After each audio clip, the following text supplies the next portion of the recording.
So I'm going to talk about Oriental Duende, and it's a huge subject because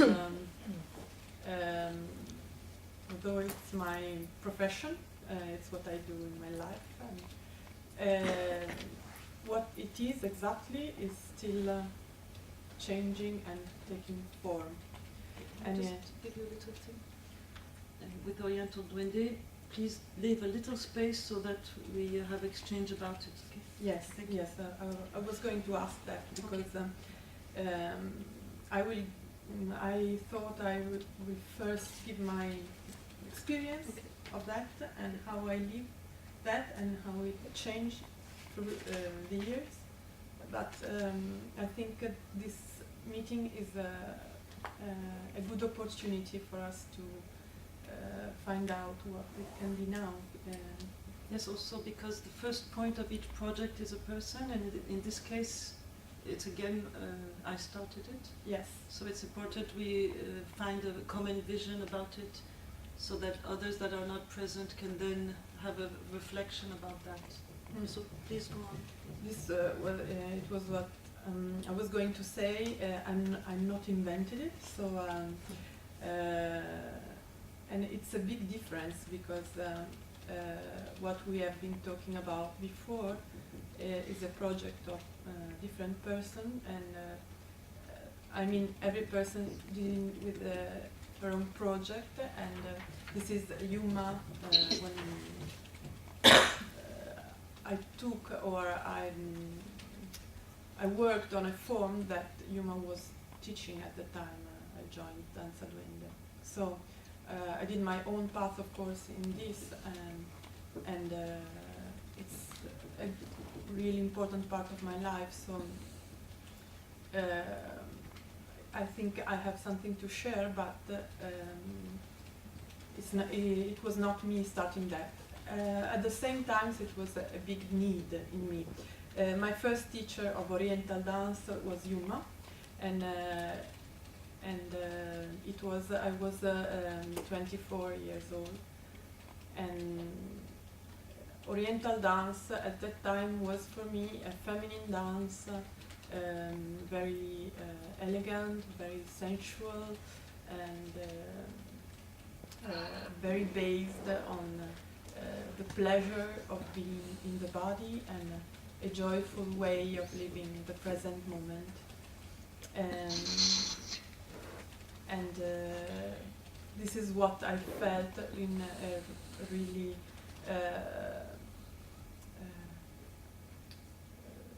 I don't know, not serious, I mean very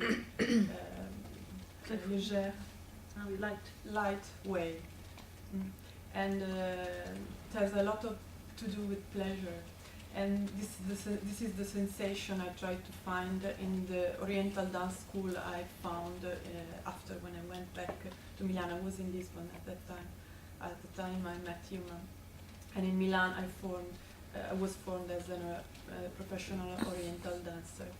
And I did found a fantastic school teaching me how Oriental dance was conceived at that time, and it was conceived as an Egyptian dance mostly. So a feminine dance, of course, danced in the Middle Eastern and anciently related to fertility and to the worship of goddess of life, the Mother Earth, and the goddess of fertility, and fertility in a very vast sense, not only fertility of the woman. But after that, very codified by the Egyptian school, and very related to show, and very related to appearance, and entertainment, in a joyful way, always in a joyful, playful way. So I liked it anyway, but it was taught like that. And it was very, very much codified as styles, technique, and was codified more and more during the years. Styles, technique, and different kind of languages, sensation, fusion. It's a very articulated word, and I went really a lot into that. So I studied hard how Oriental dance, or how Egyptian dance more is danced in the different part of Egypt, how it is, how this kind of influence has been received in Northern Africa. I studied a lot of this the rhythm, the music. I really went into the feeling and the aesthetic of Arabic word and feeling of art. And the more I went deep into that, what I found was through the years the first feeling. At the base there was the pleasure of being in the body, the joy of being in the present moment. I felt in the first moment. And this was something I found out very recently. I mean, very recently I found that I really had to go deep into all the technique and deep into how intellectually you can analyze the dance. Really in the heart of that, to discover that it was not everything was not necessary, everything of this was not necessary, and the first insight was had already everything in it.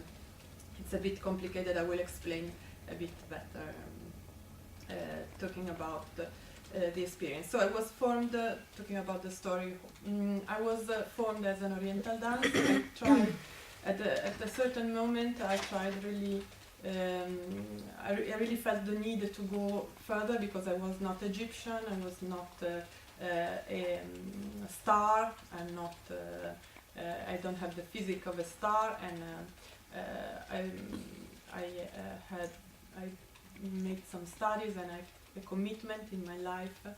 So being a star was not what I wanted for my life. So this was the time I went back to, I found Yuma again, 10 years had passed, and she had a website, so thanks to the new technology I could find Yuma.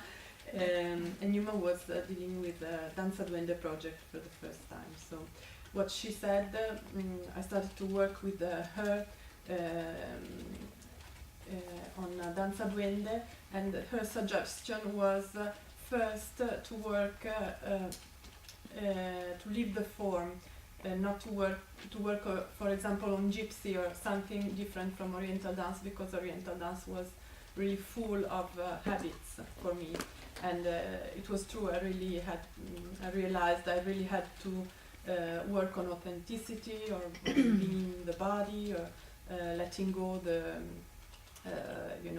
appearance, what Stephanie was talking before, showing off to have peace, and so the smile always painted in the face, and in Oriental dance, and this kind of word can be very funny.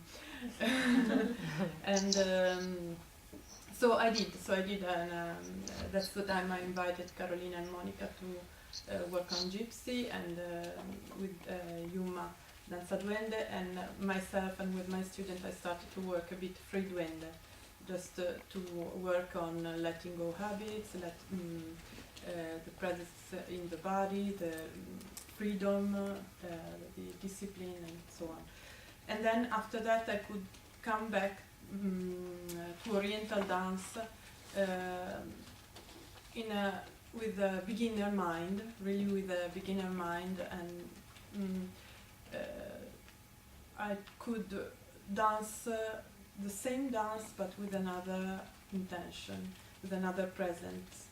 with another purpose, with another intention, with another feeling, and but this feeling was the first feeling, was the still this sensation, the first from where it started, what made me fall in love for this dance. That's the meaning of initiation. Huh? Initiation means the first point. The first point. But it has been a really hard path, because letting go of strong habits, it's a really a really difficult path. And as a teacher, I worked with students that had been studying Oriental dance as traditionally taught for a long time, and of course had the same bad habits that I have. So we did together the same path. Some of them are here, and so they know.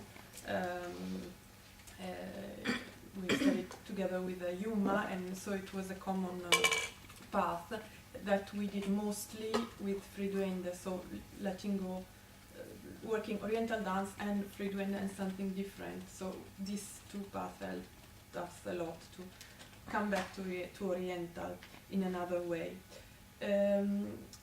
But now, many years have passed, and 10 years of Danza Duende for me, and for me it's 10 years because I came 1 year later, and so I have new students, and I started very recently to teach Oriental Duende. Till last year, or 3 years ago, I used to give dance orientale, so Oriental dance as traditionally taught, and as Francesca was explaining yesterday, an hour more of Oriental Duende, as if it was something different, you know?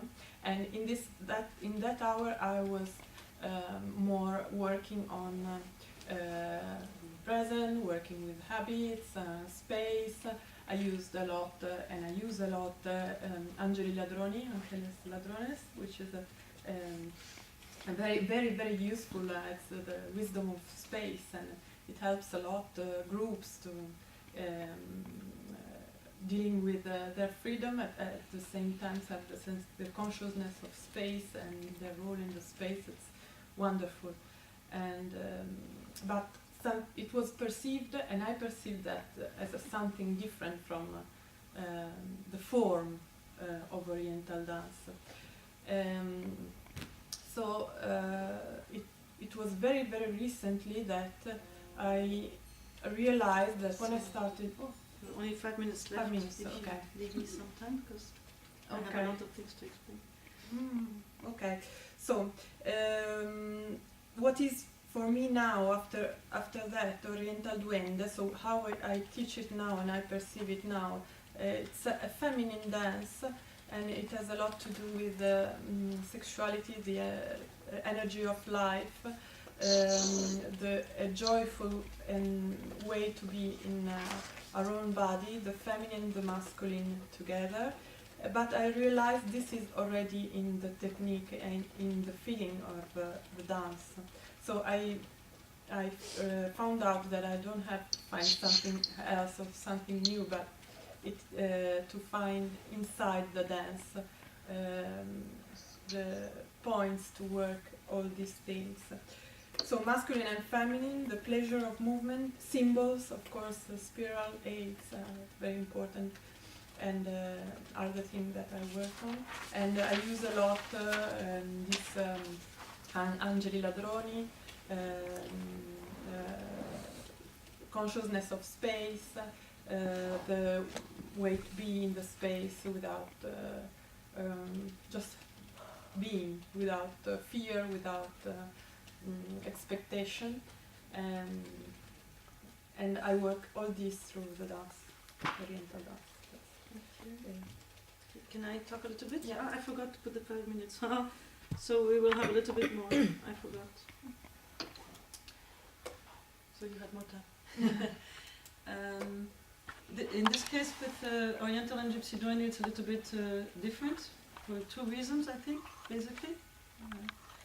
One is that, of course, I created them, so they have this starting point, which is different, as you just noticed, from Pascal and Elisabeth and Stéphanie, and many other things. And Gypsy Duende also, which is actually Gypsy Duende was really the beginning of Danza Duende. That's what I used as a way to hook people. So I will explain that. And so the next session also, Victoria will help me because she's the Gypsy Duende teacher of this place.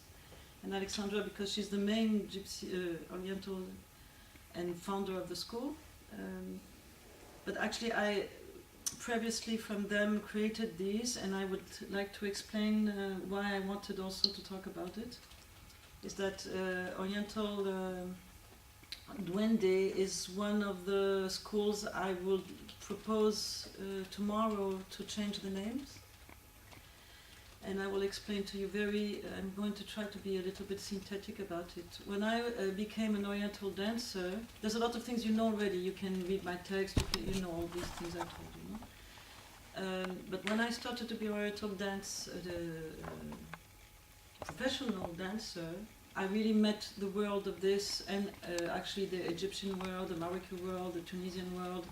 I worked a lot with Arabic people, and then I saw a lot of women, how things were going on, and I started to feel uncomfortable with a dichotomy between the fact that I saw so many women in the world starting to dance, which was a phenomena, a very, very strong social phenomena that I think a sociologue didn't notice too much yet. And it couldn't be just like that. It had to have a deeper meaning. Why is that all these women everywhere want to do this? You know, and they're not Arabic, they're not Egyptian, they're Japanese, they're Chinese, And then I found out, of course, that all the techniques I was meeting in the dance itself, how you use your body, which is very different from Occidental dances. So originally how the women move in most of the world, you find them in Oriental dance. So it's a lot about energetical inner movements, linked to feast, magic, rhythm, the basic thing that actually we're working with Raji. And of course, the geometrical inside of a circle. So the body makes circles, you know. If you do whatever we do with the body, makes circles. But in a circle, you're lost because it's always the same, no?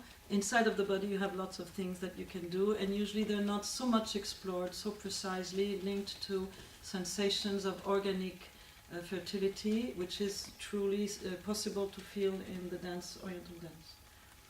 But what happened is that it became a big business, and instead of being a symbolic tool, art tool, that is showing how much women are coming back to the social world in a way that could be a Sophia, you know, the Sophia, which is the symbol of wisdom. Instead of being this, I think most women went to Oriental dance because they had a need for life, for love, for wisdom, for protecting the earth unconsciously.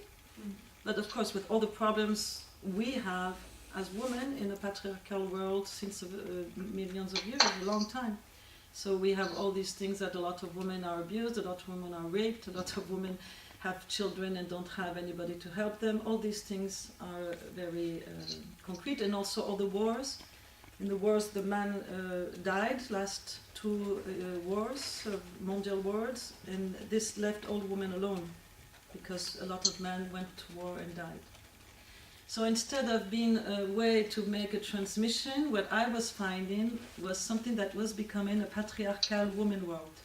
You know? It was becoming a world of women which are doing again the business of selling women to each other. It's like if we were doing the same thing they did to us. You know? And that was starting to be present inside of the way we do the job. Because if you go back to the original dancers, and I did that. I went to Morocco and I went to dance with people in hammams, in shops. I wanted to see how do they dance like that naturally. And And how they dance is, I can go on with the gypsy directly. What do you think? Yes. So I put it back on 20 minutes. No, I put it on 15 so you have time, okay? Because it's easy to link it to gypsy then. So what I found there is that actually they were not doing the same thing, and that there was a lot of freedom. And there was a lot of actually sexuality, which Oriental dancers were trying to say it's not sex because in the patriarchal world it doesn't look respectful that it's about sex. So it's all about sex, but they're trying to pretend it's not sex, and then we're in front of a mirror, and what is the problem? The problem is that everything that is a concept and everything that is using your eyes, your ears, when you repeat a movement, becomes software. You create a software inside of you. So the dance, whatever you dance, if it's jazz or oriental, it creates a software. And if you have this software very deep inside of you, very difficult to free from it.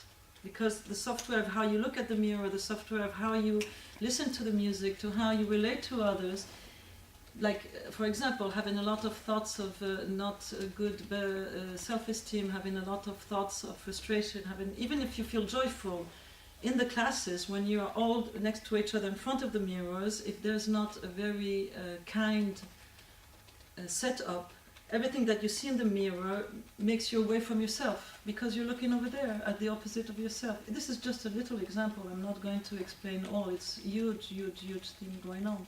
But that makes what? That makes that the woman is using a woman tool, and a woman tool of wisdom and of organic friendship as something that makes her become more slave than ever. You understand? Mm-hmm. Slave of money, slave of appearance, and slave of age. Because forget about it when you get 45, 50. And they don't think about it, and then all the problems they have afterwards, So I'm even a little bit sad to think about it, because I really know it. Not for me, because I didn't have that problem, but I saw it, So I thought, this is such a nice thing. This dance is so nice. All women in Polynesia, in Africa, they're using very similar. It's different culture, but it's a similar process of the body. This is about women. This is not about Arabic world. This is about women. Let's go back to the woman. So what is Oriental Duende for me? And this is what we need now, is to find what is Oriental Duende for all people doing this dance. So a lot of the main number of people in Danza Duende network is doing Oriental or Gypsy or both.